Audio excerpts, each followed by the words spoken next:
Each week, Wells Fargo Bank brings us stories of athletes who have overcome adversity in their lives to succeed in school and in sports. Marissa, this week we have the inspirational story of a Live Oak runner with cerebral palsy. Not only has Josh Toch beaten the odds, he's fighting back against bullies.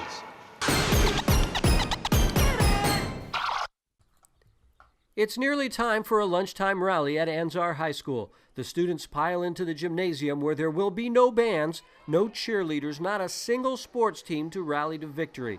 These Anzar High School students will hear from a group led by Live Oak High School senior Josh Toch. Josh and his group are about to reveal the most personal moments of their young lives, moments leaving them embarrassed and ashamed. My life has been full of people downing me, people thinking I can't live up to my true potential, and I've proved them all wrong. Josh Toch has cerebral palsy. If the doctors were right, he would not be here today. When I was born, the umbilical cord from my mother wrapped around my neck and it strangled me. And I came out blue from the womb because I was deprived of oxygen. I don't know how to say it other than we were sort of in shock. It was a perfectly normal pregnancy. We had no idea that any of this would happen. Doctors were preparing us for absolutely the worst. He had some seizures. Your son is going to have to live his life on a table because his heart will not be strong enough to pump blood up. And they were preparing us for a kid that wouldn't walk and wouldn't talk and would never be able to take care of himself. Part of my brain is dead. It's not there, the physical part.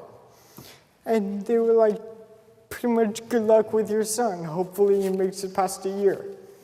So how is it that Josh stands before a packed gymnasium, not only walking and talking, but as a varsity member of the Live Oak cross-country team?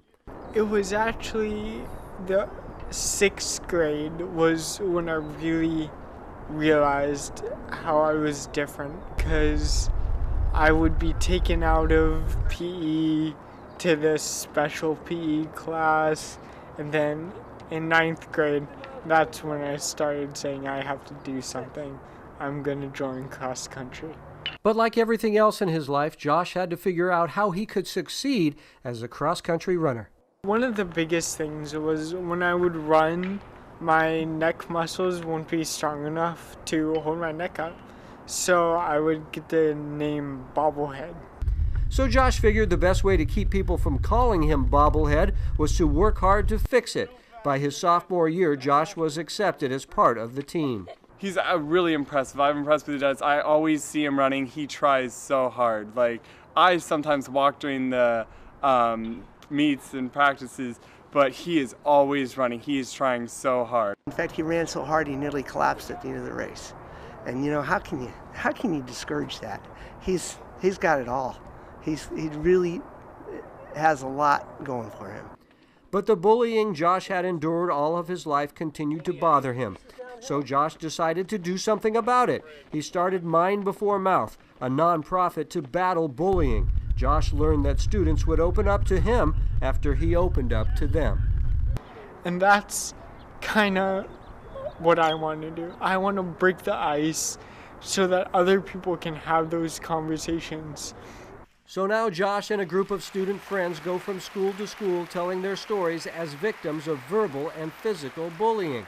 Josh is giving of himself during his senior year as he prepares to take his 4.1 GPA with him to college at UC Berkeley. From an early time, he was always very bright, and we were very fortunate, and God, he could work so hard. I'm proud of myself, but I can't be too proud of myself because there's so much more I can do. Josh is an amazingly poised speaker and very confident. He even got a chance to meet the President of the United States with part of an exclusive group of outstanding students. Doing great things for a great cause. Yes, he is.